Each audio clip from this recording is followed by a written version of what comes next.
আসসালামু আলাইকুম ফেসবুক বন্ধুরা, আমি একটা ভিডিও নিয়ে আসলাম। ওই যে দেখেন, এটা আতুকুরার পরে ওই এই শাস্তিকে পাইলাম আমি বস্তাটাকে নিয়ে মাথায় নিয়ে অভিজ্ঞতা দাওয়াত ওনাকে বললাম যে আপনি আইতে যান কেন, টেকা নাই। জিগাইলাম যে এটা কিতা কোন যে টুনুমনির পাতা আল্লাহ পাতা এগুলা বেচেন, বেচতে সংসার চালান, অথচ ওনার দুটো ছেলে আছে, ছেলেরা বাদ দেয় না। এইগুলা শহরে লই যেতেছেন পথ দিয়া, বস্তাটা ওজন কত লইয়া পথ দিচ্ছেন। আমি এখানে গাড়ি লইলাম, আমার অভিনজের একজন ড্রাইভার ভাই দেখছেন, আব্দুল হক ভাই, ওনাকে আমি লইতেছি। চাচি, আপনি এগুলা কেন বেছেন? 20 টাকা 30 টাকা 40 টাকা আটা বেশি কই কেন বেছেন, কারণটা কিটা? বেচছি আমরা খরচ খাই, ভাত চাল বুল কিনা খাই। আপনার ছেলে সন্তান বাদ দেয় না? না গেছে তো ভালো গেছে, সন্ত্রী গেছে, আমরা বাড়িতে নেই, বলে রান্না গেছে। কয় ছেলে আপনার? 2 লাখ। দিও লই দিছি। বিয়া সাজা করাইছি। আপনার হাজবেন্ড কি করেন?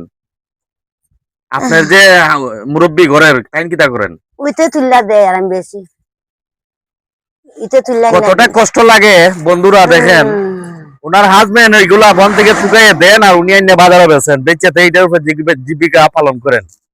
সুনানু এলাকার প্রতিনিধি যারা আছেন, আতুকুরা এলাকার, একটু এই ধরনের মাছ আছে কি একটু নজর রাখবেন। ভিডিওটা বানাইছি এই কারণতেই, উনি হাইটে যায়, আমার কষ্ট লাগছে এই বোঝাটা মাথাত লই।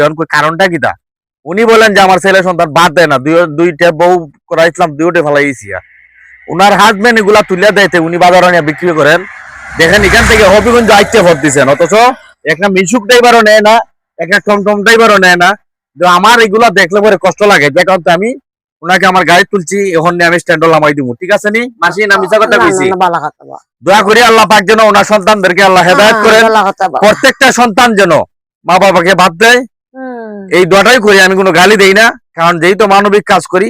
ওনার সন্তানদের কাছে যদি ভিডিওটা যায়, একটু বিবেকে রাখবেন যে ওনার পেটে তোমাদের জায়গা ছিল, ওনার পেট থেকে বাইরে নিয়ে পরে সংসার করছো, বিয়া শাদী করছো, তুমি নিজেও জীবুতের বাবা হইছো, কিন্তু তুমি তো তোমার মারে ফেলাই দিয়ে তোমার জীবুতে তোমার বাদ দিব করিয়া, এটা কোনো গ্যারান্টি নাই।